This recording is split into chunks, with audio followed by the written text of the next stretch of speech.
नमस्कार. मराठवाडा नेता YouTube मध्ये मनपूर्वक हार्दिक स्वागत आहे. मित्र, माणसं अनेक असतात.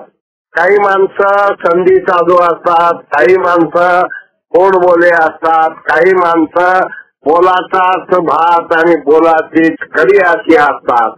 पण एक प्राध्यापक, एक प्राचार्य, अमेरिकेत जाऊन डॉक्टरेट आणि अभ्यास करणारे, भारतात येऊन शेती घेणारे, ऍग्रिकल्चर कॉलेज काढणारे, साम्राज्य उभा करणारे आणि एवढाच नाही तर सासऱ्याला चितपट करणारे रत्नागिरी जिल्हा मध्यवर्ती सहकारी बँकेचे चेअरमन, महाराष्ट्रातले एकमेव चेअरमन तानाजीराव चोरगे आहेत की ज्यांनी जवळजवळ 48 पुस्तकं लिहिलेली आहेत. ज्या पुस्तकामध्ये नाट्य आहे, ज्या पुस्तकामध्ये ललित आहे, ज्या पुस्तकामध्ये सहकार आहे, ज्या पुस्तकामध्ये शिक्षण आहे, ज्या पुस्तकामध्ये करोना आहे. म्हणजे तानाजीराव चोरगे काय काय नाही केलं याचा रोल मॉडेल महाराष्ट्रातल्या शिक्षण क्षेत्रातला, महाराष्ट्रातल्या कृषी क्षेत्राला, महाराष्ट्रातल्या साहित्य क्षेत्राला आणि एक नॉन करप्ट व्यक्तिमत्व म्हणून ज्यांच्याकडे पाहिलं जातं, ज्याने साहित्यात आपला वेगळा ठसा केला, तसा बऱ्याच चेअरमनला साहित्य म्हणजे काय, साहित्य कशा बरा खातात, साहित्य म्हणजे नाटक म्हणजे काय, त्यांच्या भाषणात नाटक बघायला मिळतं. भाऊ भाऊ लुटून खाऊ, वाटून खाऊ. आणि अशा प्रकारच्या एका वातावरणामध्ये रत्नागिरी जिल्हा मध्यवर्ती सहकारी बँकेचे चेअरमन रत्नाप्पांना कुंभारांच्या नावानं असलेला त्यांना साहित्य पुरस्कार मिळालेला आहे. खरं म्हणजे त्या पुरस्काराची उंची वाढलेली आहे. भारतातलं पहिलं कृषी महाविद्यालय हे तानाजीराव चोरगे यांनी केलेलं आहे. म्हणून मित्र हो, ऐका, वाचा, पहा, चिंतन करा. काय काय नाही केलं तानाजीराव चोरगेंनी. शेती केली, शेतीत नारळ, काजू, तासाच दुधाचा व्यवसाय, कोंबडे, बकरे, आता एक आगळा आणि वेगळा व्यक्तिमत्व. चिंतन करा, विचार करा, मनन करा, लाईव्ह करा, लाईक करा, फॉरवर्ड करा. काय काय नाही केलं तानाजीराव चोरगे यांनी.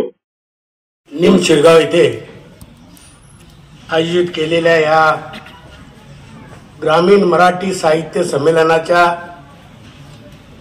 प्रसंगी उपस्थित असलेले संमेलनाचे अध्यक्ष प्रवीण बांदेकर साहेब, डॉक्टर उद्घाटक डॉक्टर राजेंद्र कुंभार साहेब,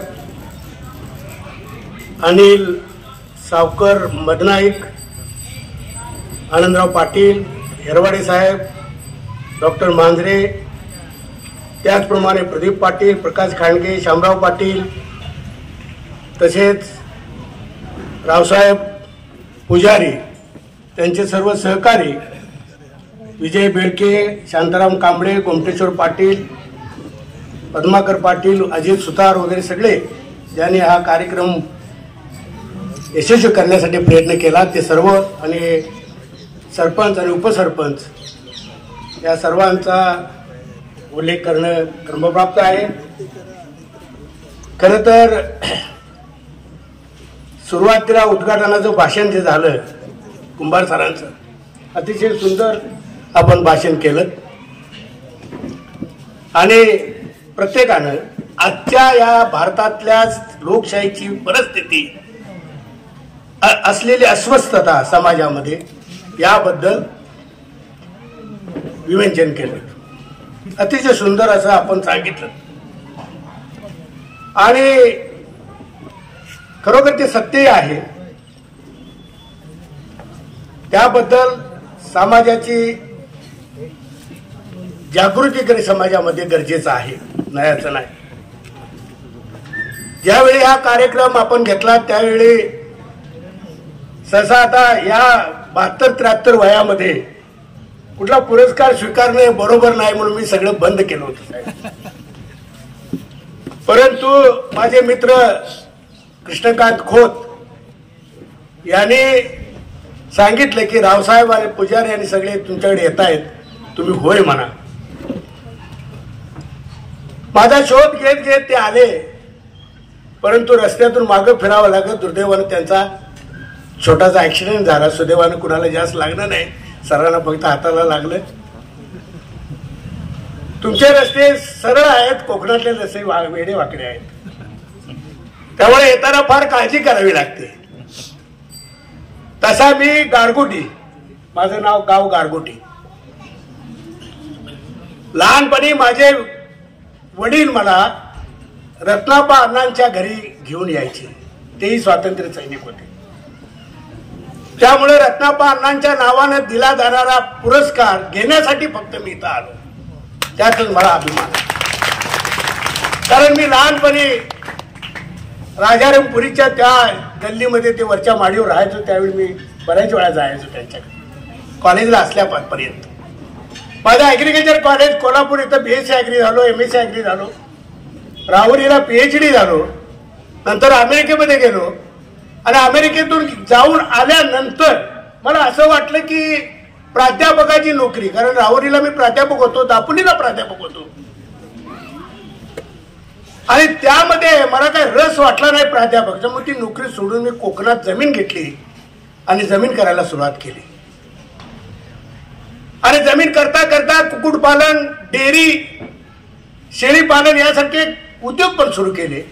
अनेकांना हे उद्योग करण्यासाठी प्रवृत्त केलं. आज माझी तिथं 250 एकर जमीन आहे.